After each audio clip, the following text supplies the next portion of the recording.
Bonjour, aujourd'hui je voulais vous parler d'un des plus grands studios d'animation japonais, si ce n'est le plus grand, qui a eu un impact important sur mon enfance et sur celle de nombreux enfants. Il est vrai cependant que ce n'est pas souvent le premier cité lorsqu'un individu doit énumérer les éléments d'animation qui ont impacté son imaginaire lorsqu'il était plus petit. Disney et Pixar ont été pour beaucoup de gens bien plus marquants, ce qui peut être tout à fait compréhensible, vu leur large diffusion et la maîtrise de la double lecture qu'ils exposent, afin qu'un adulte et un enfant perçoivent le film différemment. Ce sont eux aussi des maîtres du genre d'une autre façon. Pour autant, il ne faut pas oublier que la France a une relation particulière avec la culture japonaise, une relation qui m'a permis de plus m'attacher au studio dont je vais faire l'éloge aujourd'hui. En effet, depuis l'époque du Club Dorothée, notre pays est devenu un grand consommateur de cette culture, jusqu'à devenir récemment le deuxième consommateur mondial de manga, ce qui est un indice plutôt concret sur notre rapport au Japon. Alors, il est vrai que si je parle de mon expérience personnelle, le Club Dorothée n'est pas un élément de mon enfance, mais plutôt celui de mes parents.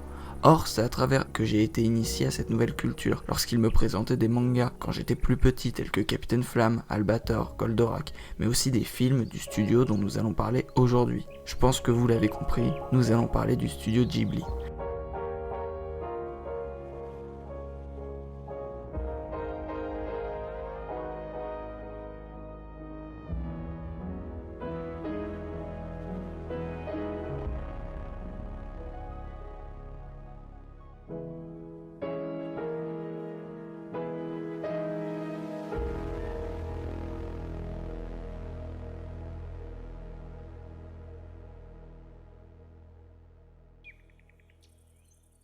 C'est un peu un long préambule pour vous montrer que pour moi Ghibli c'est plutôt classe et que c'est vraiment quelque chose qui a forgé mon imaginaire lorsque j'étais enfant. Mais on pourrait se demander pourquoi pour moi ce studio est si particulier, et c'est ce que nous allons voir tout de suite.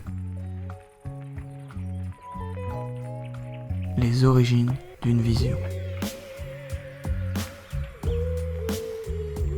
Tout commence avec un film, Nausicaa from the Wind Valley, un film d'animation sorti en 1984. À ce moment-là, le studio n'existait pas officiellement, seule l'équipe était formée. Et c'est après ce film que le studio a été fondé par deux maîtres de l'animation japonaise, dont vous avez sûrement déjà entendu les louanges, Hayao Miyazaki et Isao Takahata. Ils ont aussi eu l'aide d'un producteur, Toshio Suzuki, et le soutien de Tokuma Shoten, l'éditeur du magazine Animag. La création de ce studio vient vraiment d'un désir de renouveau. C'est vraiment une idée extrêmement forte, car à cette époque, l'animation japonaise est un environnement très fermé, défini par de nombreux codes, comme la nécessité de faire des petits formats. C'est une anecdote assez connue, mais le nom Ghibli a été choisi par Hayao Miyazaki pour représenter cette idée. C'est un mot italien qui fait référence au vent chaud qui souffle dans le désert libyen, qui envoie l'idée d'insuffler un vent nouveau dans l'industrie de l'animation, en imposant la culture du long métrage et en proposant des œuvres plus atypiques.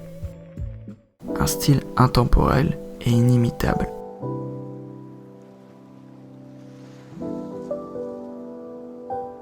Les films du studio Ghibli ont un impact incroyable, surtout grâce à leur style unique qui fonctionne avec deux points primordiaux, l'animation et l'univers. Tout d'abord, l'animation utilise une méthode innovante basée sur des layouts, une certaine sorte de croquis.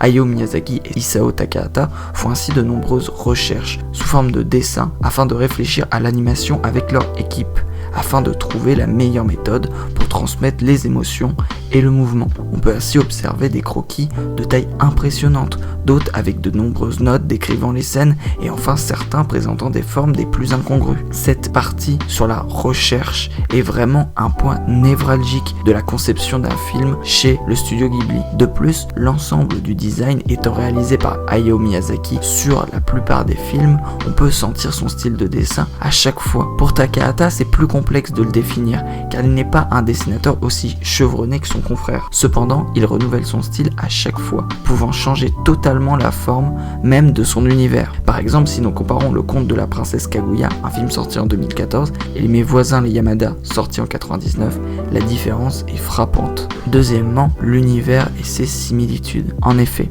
les films présentent des atmosphères variées, mais ont un point commun, l'ambivalence entre la réalité et l'onirisme. En fait, tous les films sont basés sur des éléments fantastiques et poétiques, mais le studio Ghibli veut pour autant presque à chaque fois situer ses histoires dans la réalité, avec une représentation très détaillée d'un style de population ou des habitudes d'une classe sociale. Je sais pas si vous êtes déjà perdu à observer comment chacun de ces films arrive à mettre l'emphase sur des situations banales, comme travailler, manger ou s'habiller, tout y en mêlant un univers des plus atypiques, avec des créatures, des technologies et des architectures incroyables, sortant totalement du commun. Il représente également avec précision des villes ou des pays de différentes époques, et pas seulement le Japon.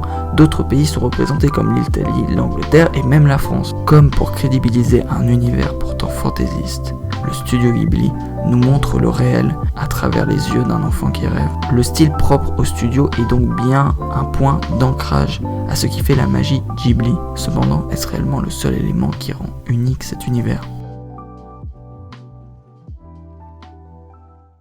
La mélodie au service du songe.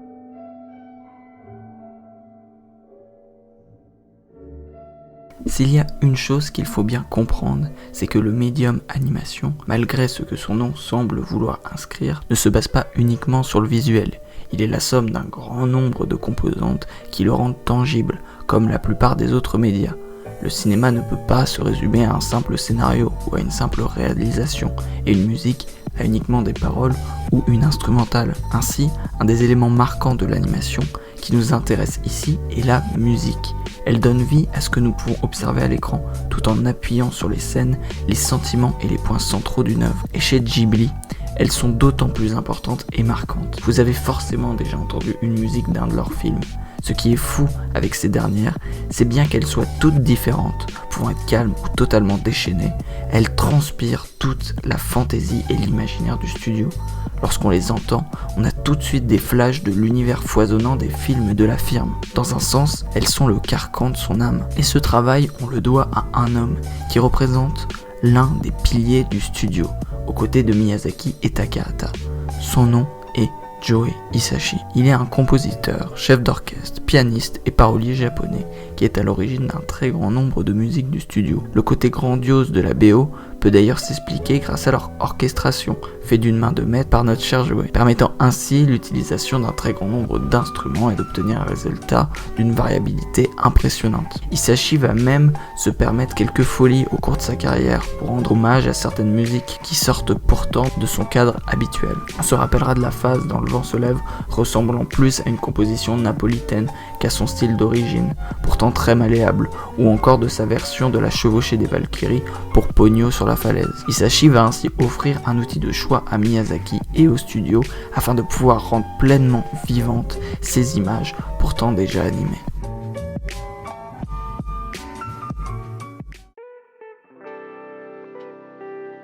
Hayao Miyazaki, une âme au service de l'imagination.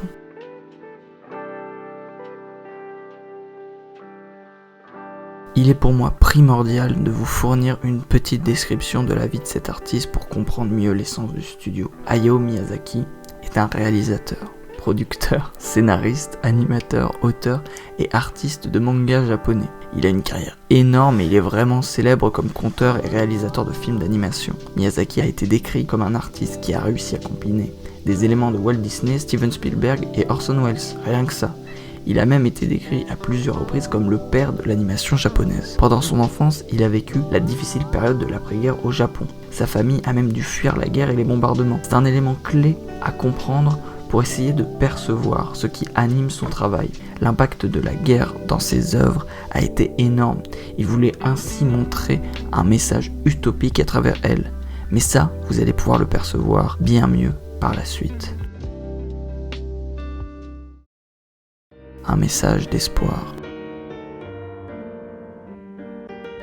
Le studio travaille sur de nombreux sujets, tels que l'amour, la maturité, les rêves et bien d'autres. Mais deux sont récurrents, la lutte contre la guerre et la promotion de l'écologie. La récurrence de ces sujets peut s'expliquer par ce que j'ai dit auparavant sur le passé de Miyazaki, avec les événements de la Seconde Guerre mondiale, Hiroshima, Nagasaki et leur impact sur l'environnement. Cependant, ce que l'on peut noter, c'est que ces sujets s'incarnent parfaitement dans les films, sans dénaturer l'histoire originelle et la visée globale. C'est ce qui nous permet de percevoir toute la finesse du travail du studio. On ne sent à aucun moment que le message est forcé. Tout d'abord, parlons de la place de la nature chez Ghibli. Déjà, la nature de Miyazaki et du studio n'est pas passive et est souvent personnifiée. On peut en observer de nombreuses représentations bien différentes au cours de l'histoire du studio. Premièrement, les films qui symbolisent le plus ce conflit entre la nature et l'homme sont Nausicaa et Mononoke, qui présentent la nature comme une force destructrice réagissant aux mauvaises actions de l'humanité contre elle. Puis nous avons Le Château dans le ciel, qui quant à lui présente le château comme un lieu en harmonie avec la nature dans une période idyllique de l'après-guerre. Et enfin, Mon voisin Totoro, qui expose une relation bénéfique entre la nature, représentée par le susnommé Totoro, et l'homme à travers Mei et Satsuki, deux enfants symboles de pureté. On a ainsi une représentation très loin du manichéisme, nous montrant les deux faces d'une même pièce. Enfin, traitons du deuxième combat de Miyazaki, la lutte contre la guerre. En effet, une seule classe de personnages est exposée en négatif dans tous les films Ghibli, les militaires. Ils sont caractérisés par leur manque de respect et leur désir de domination. Les plus grands représentants sont les forces tolérantes Tokushana dans Nausicaa, les agents de l'ordre fasciste dans Porco Rosso, mais surtout la force militaire terriblement destructrice, omniprésente dans Le Château dans le ciel, qui sont vraiment les incarnations de tout ce que Miyazaki déteste. Ainsi, entre l'animation, la musique, les messages passés, on pourrait se demander si le studio a impacté le reste de l'industrie, avec un palmarès aussi impressionnant, comme pouvait l'être sa visée originelle.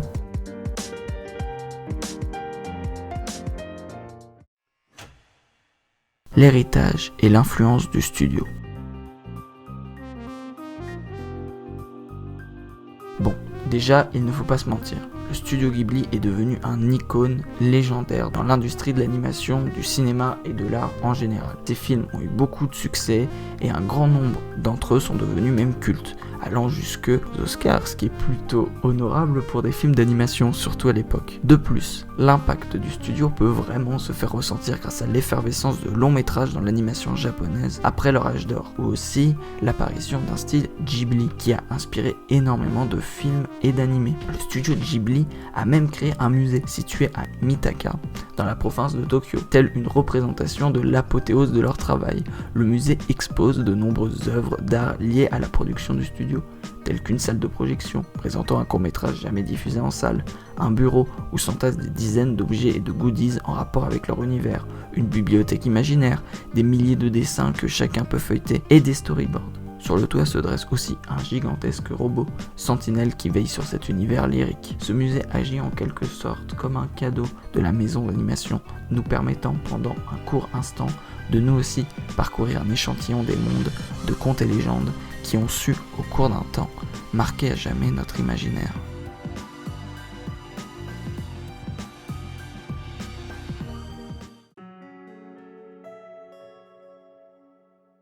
La fin d'une époque.